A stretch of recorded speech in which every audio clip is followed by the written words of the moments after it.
മൂന്നാം വഴി വീക്കെൻഡ് ന്യൂസിലേക്ക് സ്വാഗതം. ഞാൻ നിത്യ. ഈ ആഴ്ചയിലെ പ്രധാന സഹകരണ വാർത്തകളിലേക്ക്.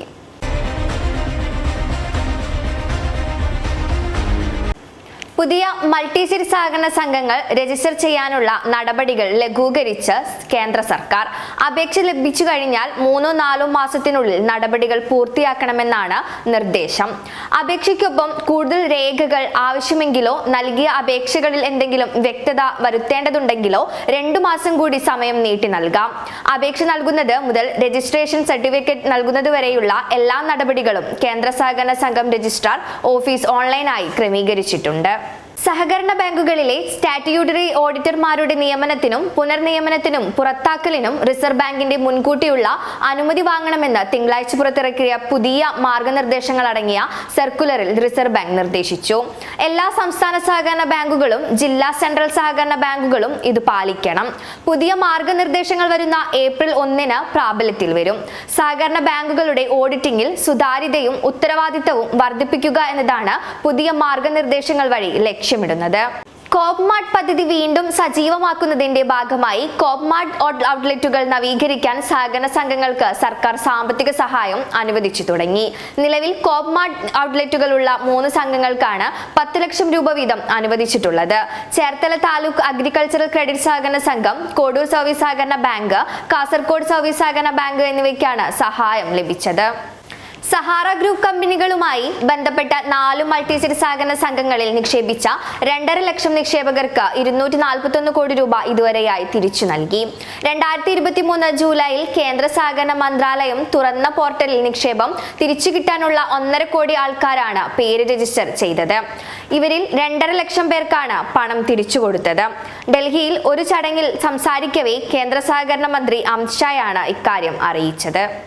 ബാങ്കിംഗ് നിയന്ത്രണ നിയമവ്യവസ്ഥകൾ ലംഘിച്ചതിന് ഗുജറാത്തിലെയും കർണാടകയിലെയും 2 അർബൻ സഹകരണ ബാങ്കുകളുടെ ലൈസൻസ് റിസർവ് ബാങ്ക് വെള്ളിയാഴ്ച റദ്ദാക്കി. ശ്രീ മഹാലക്ഷ്മി മെർക്കന്റൈൻ സഹകരണ ബാങ്ക്, ഹിരിയൂർ അർബൻ ബാങ്ക് എന്നിവയുടെ പ്രവർത്തനമാണ് റിസർവ് ബാങ്ക് അവസാനിപ്പിച്ചത്. ഇവയുടെ പ്രവർത്തനം അവസാനിപ്പിച്ചും ലിക്വിഡേറ്ററെ നിയമിച്ചുകൊണ്ടുള്ള ഉത്തരവിറക്കാൻ അതത് സംസ്ഥാനങ്ങളിലെ സഹകരണ സംഘം രജിസ്ട്രാർമാരോട് നിർദ്ദേശിച്ചിട്ടുണ്ട്. MVR ക്യാൻസർ സെന്റർ സമീപഭാവിയിൽ തന്നെ ഇന്ത്യയിൽ ക്യാൻസർ ചികിത്സാ രംഗത്ത് ഒന്നാമതെത്തുമെന്ന് തെലങ്കാന MLA ഡോക്ടർ ചിത്തം പർണിക റെഡ്ഡി അഭിപ്രായപ്പെട്ടു.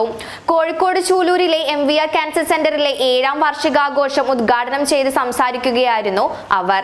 MVR cancer centre vice chairman PK Abdulla Koya ചടങ്ങിൽ അധ്യക്ഷത വഹിച്ചു. IAM സംസ്ഥാന പ്രസിഡന്റ് ഡോക്ടർ ജോസഫ് ബെനവൻ വിശിഷ്ടാതിഥിയായിരുന്നു. അതിഥികളെ പൊന്നാട അണിയിച്ച് മൊമെന്റോ നൽകി ആദരിച്ചു. നിരവധി പ്രവർത്തനങ്ങളിലൂടെ മാതൃകയായി മാറി കോട്ടയം ജില്ലയിലെ അരീപ്പറമ്പ് ക്ഷീരസഹകരണ സംഘം. കടുത്തുരുത്തിയിൽ നടന്ന കോട്ടയം ജില്ലാ ക്ഷീരസംഗമത്തിൽ ജില്ലയിലെ മികച്ച ക്ഷീരസംഘമായി തിരഞ്ഞെടുക്കപ്പെട്ട അരീപ്പറമ്പ് ക്ഷീരസഹകരണ സംഘത്തിന് മൃഗസംരക്ഷണ ക്ഷീരവകുപ്പ് മന്ത്രി ജെ ചിഞ്ചുറാണി പുരസ്കാരം സമ്മാനിച്ചു. 2021-22 കോട്ടയം ജില്ലയിലെ മികച്ച പരമ്പരാഗത ക്ഷീരസംഘത്തിനുള്ള പുരസ്കാരവും സംഘത്തിന് ലഭിച്ചിട്ടുണ്ട്. സഹകരണ സംഘങ്ങളുടെ നിലനിൽപ്പിന് പ്രതികൂലമായി ബാധിക്കുന്ന സഹകരണ സംഘം രജിസ്ട്രാറുടെ 1/2024 പലിശ നിർണയ സർക്കുലർ നിർദ്ദേശം പിൻവലിക്കണമെന്ന് കോഓപ്പറേറ്റീവ് ബാങ്ക് സെക്രട്ടറീസ് സെന്റർ സംസ്ഥാന പ്രസിഡന്റ് ഹനീഫ പെരിഞ്ചേരിയും സെക്രട്ടറി N ഭാഗ്യനാഥും മുഖ്യമന്ത്രിക്കും സഹകരണ മന്ത്രിക്കും നൽകിയ നിവേദനത്തിൽ ആവശ്യപ്പെട്ടു. 44ാമത് നിക്ഷേപ സമാഹരണ യജ്ഞത്തിന്റെ ഭാഗമായി Kerala land reforms and development cooperative സൊസൈറ്റിയുടെ ഒറ്റപ്പാലം എക്സ്റ്റൻഷൻ കൗണ്ടറിൽ നിക്ഷേപ സമാഹരണം തുടങ്ങി. ഡോക്ടർ P സരിൻ ആദ്യ നിക്ഷേപം സ്വീകരിച്ചു. മഞ്ജു പ്രമോദ് കുമാർ അധ്യക്ഷയായി.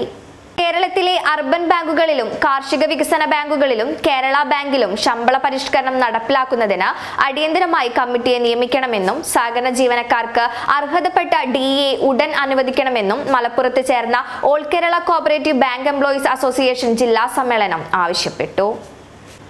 ഈ ആഴ്ചയിലെ പ്രധാന സഹകരണ വാർത്തകൾ ഇവിടെ അവസാനിച്ചു. കൂടുതൽ വാർത്തകളുമായി അടുത്ത ആഴ്ച വീണ്ടും കാണാം.